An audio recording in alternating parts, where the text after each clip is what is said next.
नमस्कार. आपण ऐकत आहात चैत्राली लिखित मोहब्बत भाग 45. आई, हे काय आता नव्हे? पण त्याने थोडं त्रासून म्हटलं. आईने मात्र आपले खांदे उडवले. मला यात घेऊ नकोस, असं म्हणणं होतं त्यांचं. पण गालावर हसू उमटलं होतं. ए सत्या, तू मध्ये आईला का ओढतोस रे? लहान आहेस का माझ्यासारखा? की काही झालं की आई हे झालं, आई ते झालं म्हणायला? तिच्याकडे कंप्लेंट बॉक्स घेऊन जायला? आई काही बोलायच्या आतच अनुष्काने त्याला टोला मारला. त्याने तसं परत आपल्या आईकडे रागात पाहिलं. खरं तर त्याला खूप भूक लागली होती, पण अनुष्का मॅडम तसे मस होत नव्हत्या. सत्या, प्लीज हं, तू मला यात पाडू नकोस. लहानपणी तुझीच इच्छा होती ना की तुला एक लहान बहीण हवी म्हणून. आईने तसं आपल्याकडे असं बघणं बघून त्यालाच तटावलं. आई, तू कुठचा विषय कुठे घेऊन जातेस? त्याने वैतागत म्हटलं आता.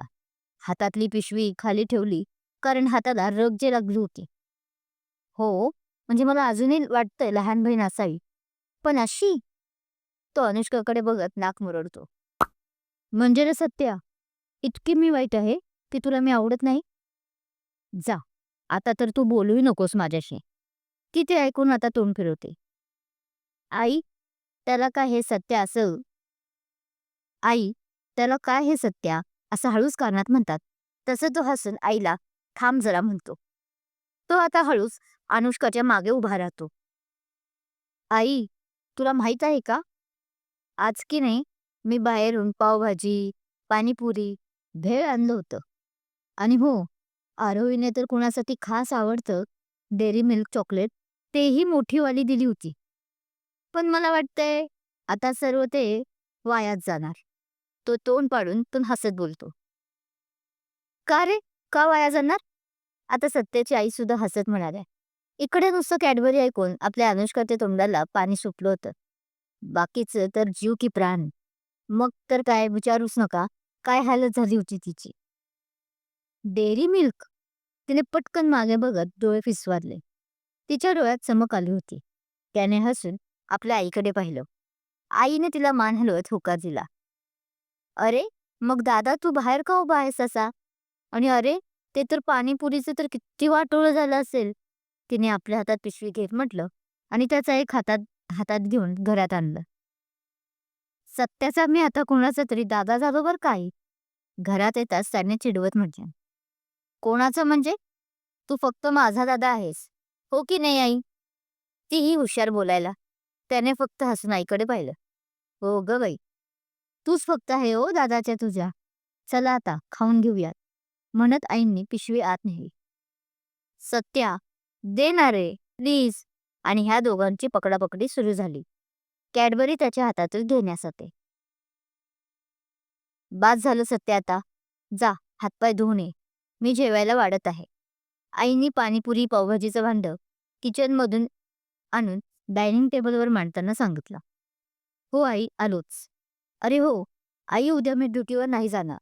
उद्या मी व आरोहीने सुट्टी घेतली आहे. तर उद्या दुपारी तिच्याच घरी जाईल. त्याने अनुष्काला कॅडबरीचा घास चारत म्हटलं. अरे वा, हे तर बरंच झालं. मी तसंही म्हणणारच होते तुला की जरा सुट्टी घ्या दोघांनी आणि फिरून या. पण हे तूच करत आहेस हे ऐकून बघ बेस झालं. त्या हसून म्हणाल्या. आई, बेस नाही ग, बेस्ट असतं ते. अनुष्काने कपाळावर हात मारत म्हटलं. हो ग बाय, पण मी आहे अडाणी. आम्हाला काय तुमचं अंग्रेजी येते? त्या हसून तिच्या गालाचा मुका घेत म्हटल्या. मग मी आहे ना तुला शिकवायला. तीही हसून म्हणते. सत्या, मी पण येऊ तुमच्या दोघांबरोबर? दंगा नाही करणार अजिबात. तू म्हणशील तसं वागेन मी. तिने एकदम सभ्य आवाजात विचारले. आणि सत्याने तिचे शब्द ऐकून डोळे विस्फारले. माय माझी, इतका सभ्यपणा? बाबो, कानाला तर थंडाई मिळाली आज आमच्या.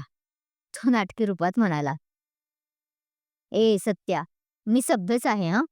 हो की नाही आई? तिने गाल फुगून म्हटलं. तसं आईने हसून हो म्हटलं आणि आत किचनमधून निघून गेले. कारण आता हे दोघं परत सुरू होणार हा अंदाज आलाच होता. बघ, आईलाही पटलं नाही. ती आत गेली तो हसून चिडवत म्हणाला, काय केलं? "नाही आई." आधी हो म्हणाली आणि मग आत गेली. "ते जाऊ दे, पण सांग ना, मी पण येऊ?" तिने गोड आवाजात परत उच्चारला. सांगायला. "नाही, शाळा आहे तुझी. आधीच खूप सुट्ट्या झाल्या तुझ्या." त्याने स्पष्ट नकार दिला. तसं तिनं आपलं तोंड बारीक केलं. "अगं म्हणजे आपण जाऊया ना परत नंतर. तू आणि मीच जाऊ. आरोहीला नको घ्यायला. ओके?" त्याला तिचं पडलेलं तोंड पाहून कसं तरीच झालं आणि तिची त्याने समजूतही घातली. तसं तिने हसून हो म्हटलं आणि तोच आईनं किचनमधून ताट घेऊन आल्या. तसा तोही आपल्या खोलीत फ्रेश व्हायला पळाला. "उद्या लवकर आवरून ठेव. मी येतोय 11 वाजता." रात्री जेवण झाल्यावर त्याने आरोहीला मेसेज केला. तीही आजच्या फोटो पाहण्यांमध्ये दंग होती. त्याचा मेसेज येताच तिने त्याला थम्सअप पाठवले आणि झोपून गेली. त्याच्याच मेसेजची जणू ती वाट पाहत असावी इतका वेळ. तोही जरा वेळ आज दिवसभर घडलेल्या घटनांचा विचार करता करता झोपून गेला. त्याचे जिजाचे. "काय हे आरू? चला आजी. अगं 12 वाजत आलेत आणि तू अजून झोपली आहेस? उठ लवकर." फोनवर तो धाड-धाड बोलत होता. तो खरं तर 11 वाजताच येणार होता, पण नेमकं एक काम आल्याने तो अजून तिच्या घरी आला नव्हता. त्यामुळे त्याने तिला कॉल लावला होता. जागीच आहे." तिने आळसावलेल्या आवाजात म्हटलं. अजून ती बेडवर झोपूनच त्याच्याशी बोलत होती. "उलट तू कुठं आहेस? जेवायला येणार होतास ना?" "मी? मी तुझ्या घराच्या दारात उभा आहे केव्हाचा. गेले 15 मिनिटे बेल वाजवत आहे." त्याने तिचं ऐकून नकारात्मक मान हलवली आणि हसून म्हटले, "अरे हो का? थांब आलेच मी आणि सॉरी." म्हणत तिने फोनही बंद केला. त्याचं काही न ऐकता. पटकन फ्रेश होऊन मेकअप केला. केस विंचरूनच फक्त पावडरवर टिकली लावली आणि ओढणी घेऊन पुढच्या 7 मिनिटात दार उघडले. "काय करत होतीस इतका वेळ? झोपली होतीस ना?" त्याने परत आपली कॅसेट वैतागून लावली. तिला समोर घरच्याच अवतारात पाहून. "हां, ते वाट पाहता पाहता तुझा कधी डोळा लागला ते कळालं नाही." तिने कबूल केले. "बरं, असू दे. जा आता आवरून ये. लंचला बाहेर जाऊयात." त्याने मात्र जास्त न सांगता म्हटलं. "कशाला बाहेर? इथेच करूया. थांब तू, मी आलंच." तिने म्हटलं आणि लगेच किचनमधून पाण्याचा ग्लास घेऊन आली. "अगं घरात नको जेवायला, बाहेरच जेऊ आणि परत मरीन ड्राईव्हलाही जाऊ. खूप दिवस झाले तिकडे गेलोच नाही मी." त्याने पाण्याचा ग्लास घेत म्हटलं.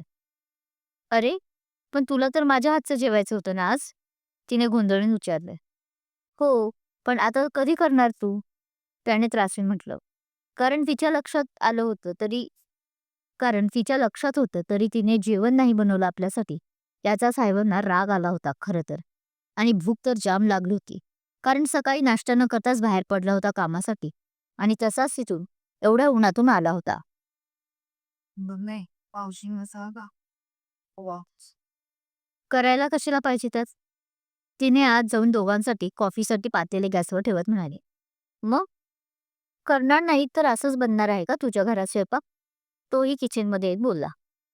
"हे बघ तयार आहे ऑलरेडी." तिने त्याला प्रत्येक पातेलं उघडून दाखवलं. तिने खास त्याच्यासाठी आज पुरी, बटाट्याची भाजी, आलू पराठे, मटर पनीर, खीर असे सर्व साग्र संगीत बनवलं होतं जेवण. वास तर खूप छान येत होता. ते सर्व बघून त्याला तिचं कौतुक वाटलं. "वाव यार, खूप छान वास येतोय. नक्की तू बनवलं की बाहेरून मागवलंस?" तो तिची मस्करी करत म्हणाला. "मी बनवलं आहे. पहाटे उठू. जा बाबा, तुला तर कदरच नाही माझी." तिने तोंड पाडून म्हटलं. "मजाक करतोय ग. त्या वासानेच माझी भूक चवताळली आहे." त्याने तिथेच कट्ट्यावर बसून हसत म्हटलं. "मग तुला कॉफी नको?" तिचा साखर टाकताना हात जागेच थांबला आणि तिने गोंधळून विचारलंय. "नाही, ओके. आधी आपण कॉफी घेऊ आणि मग जेऊयात." ती नाराज थोडी वाटली म्हणून त्याने तिच्या अन्याला दुजोरा दिला तसं तिने हसून साखर आणि कॉफी टाकली. "हे वाव! तुझ्याकडे पियानो आहे?" कॉफी काढल्यानंतर ती त्याला आपल्या बेडरूममध्ये घेऊन गेली. तो प्रथमच तिच्या बेडरूममध्ये येत होता. समोर मोठा पियानो पाहून त्याला कमालीचा आनंद झाला. "हो, आईला वाजवायला खूप आवडायचा. लहानपणी मला तिने खास क्लास लावले होते. पुण्याच्या बंगल्यावर होतो. आईच्या खोलीत इतके दिवस." पण आता म्हटलं आपण इथेच राहणार आहोत, तर इकडेच आणावा म्हणून 4 दिवसापूर्वीच मावशीला सांगितले पाठवायला. ती आपल्या भूतकाळात हरवत नव्हतं. म्हणजे तुलाही याचा नाद आहे म्हणायचंय. त्याने कॉफीचे घोट घेत म्हटलं. नाद काय नाद? छंद आहे माझा. तिने त्याला फटकावले. म्हणजे तेच ग. त्याने हात चोळत हसून म्हणाला. बरं, मग माझ्यासाठी एक गाणं वाजवून म्हणते का? त्याने आपली फर्माईश लगेच सांगितली.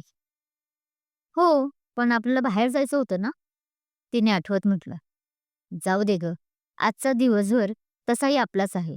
पण आत्ता हे गाणं तुझ्या आवाजात व्हायला पाहिजे. त्याने आग्रह धरला. ओके. कोणतं म्हणू? तू सांग. तिने उरलेली कॉफी संपवली आणि तिथंच टेबलावर असलेल्या एका ट्रेमध्ये कप ठेवत हसून म्हटलं. आज ती त्याला कशालाच नकार देत नव्हती. ते झे नसीबवालं येतं का तुला सौ? त्याने आठवत म्हटलं. या ड्युटीजमुळे गाणी ऐकण्याचा योग फारसा आता येत नव्हता. पण नुकतंच हे गाणं त्याला खूप आवडलं होतं आणि लक्षातही राहिलं होतं म्हणून विचारलं. परिणीती आणि सिद्धार्थचं ना? खूप सुंदर सॉन्ग आहे. छान आहे तुझी चॉईस. तिने हसून म्हटलं आणि त्याला नवल वाटलं की मॅडमला एवढं सगळं नॉलेज आहे त्याचं. अरे, असं का बघतोस? रोज रात्री एफएमवर गाणी ऐकता ऐकता मी झोपते. त्यामुळे जुनी नवी गाणी सर्व मला येतात. तिला कळतं तसं ती हसून म्हणते. कोणती भाषा? तुझ्या घरी निदान बोलायला आई तरी आहे. इथे कोण आहे माझं असं? ती आपल्याच नादात बोलते. म्हणजे तुम्ही आहात रे दोघं. आत्ता पण रात्री. घर खायला उठतं आता. असं एकटीला राहायला. ती नाराज सुरात बोलते.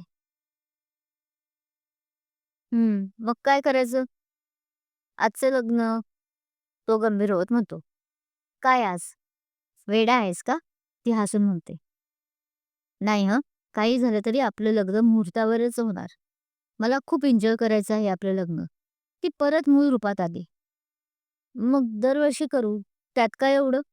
आता तर ती फॅशन आहे. तो त्यावर हलकं हसून म्हणाला. नाही हं. तिकडं फॅशन काही असून. पण लग्न हे एकदाच होतं. प्रेम हे एकदाच होतं असं माझं वैयक्तिक मत आहे. त्यामुळे सर्व गोष्टी माझ्या तरी आयुष्यात एकदाच होणार आहे. तिने आपलं मत स्पष्ट केलं. बरं झालं. म्हणजे माझा पैसा तरी दरवर्षीचा वाचला. त्याने गमतीत म्हटलं. हो का? पैसा वाचला का? म्हणत ती त्याला फटके मारते. दोघं घरभर पळत होते. रेकॉर्ड करू दे रे. एका पॉइंटला तो थांबून तिला आपल्या मिठीत घेते. दमल्याने तीही त्याच्या त्या स्पर्शात हरवते. दोघे बराच वेळ तसेच उभे असतात. म्हणतेस ना गाणं? थोड्या वेळानं तोच तिला दूर करत म्हणतो.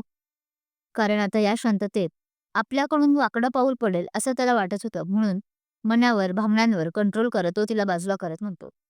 तशी ती गोड हसून हो म्हणते. त्याची जी अवस्था होत होती तीच तिची होती. पण तिलाही पुढे आत्ताच जायचे नसल्याने ती बेचैन होऊन त्याच्या मिठीत होती. त्यामुळे त्यानेही आपल्यासारखंच भावनांवर कंट्रोल केला आहे हे तिच्याही लक्षात आलं होतं. त्यामुळे ती बाजूला होत पियानोकडे जाते गाणं म्हणायला. ती मस्त पियानोची एक स्ट्रिंग छेडते आणि सोबत त्याच्या आवडीचं गाणं गायलाही लागते. जे नसीब जे नसीब तुझे चाहू बेतहाशा जे नसीब मेरे करीब मेरे हबीब तुझे चाहू बेहताशा जे नसीब तेरे संग बीते हर लम्बे पे हमको नाज है तेरे संग जो ना बीते उस पे एतराज है इस कदर हम दोनों का मिलना एक राज है हुआ मीर दिल गरीब तुझे चाहू बेतहाशा जे नसीब जे नसीब जे नसीब तुझे चाहू बेतहाशा जे नसीब तिचा तो स्वमधुर आवाज ऐकून त्यालाही राहवत नाही आणि तो पुढचं कडवं म्हणून तिला साथ द्यायला लागतो. त्याच्याही आवाजामध्ये एक वेगळीच मिठास होती. लेना देना नहीं दुनिया से मेरा बस तुझसे काम है, तेरी आंखों ही इस शहर में यारा सब इंतजाम है.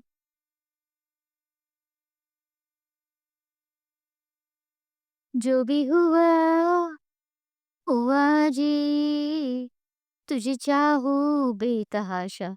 जहन सी जहन सी जहन सी, तुझे चाहूं बेतहाशा. जहन सी. वाव, यार कसलं भारी वाजवतेस तू. तिने शेवटची तार छेडत थांबवली पियानोची. तसं तो हसून टाळ्या वाजवत म्हणाला आनंदाने. दोघही खरं तर या गाण्यात एक झाले होते, त्यामुळे ते गाणं ऐकायला इतकं मधुर वाटत होतं कानाला. शिवाय दोघं एकमेकांना डोळ्यांनीच आपली हालतही सांगत होते. हे दृश्य बघणाऱ्यांचे नक्कीच पारणे फेटले असं वाटलं असतं. माझं राहू दे, मी तरी शिकले आहे म्हणून आहे. पण तुझं तर सत्या, आज 4 लावले माझ्या या गाण्याला. ती हसून त्याच्यापाशी येत बोलते. किती छान आवाज आहे तुझा. असं वाटलंच नाही की तू पहिल्यांदा गातोस म्हणून. तिनेही त्याचं ॲप्रिशिएट केलं. नाहीतर तसं पहिल्यांदा वगैरे नाही गात आहे. कॉलेजला असताना प्रोग्राममध्ये म्हणायचो, पण आता 2 वर्षे सुटली प्रॅक्टिस. त्यामुळं. त्याने क्लिअर केलं. अरे वा, म्हणजे तू या क्षेत्रात नसता आला तरी आम्हाला एक मोठा सिंगर नक्कीच भेटला असता.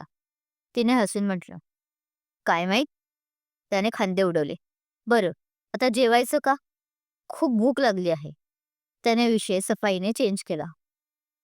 ओके, तू हो फ्रेश होस, मी वाढायला घेते.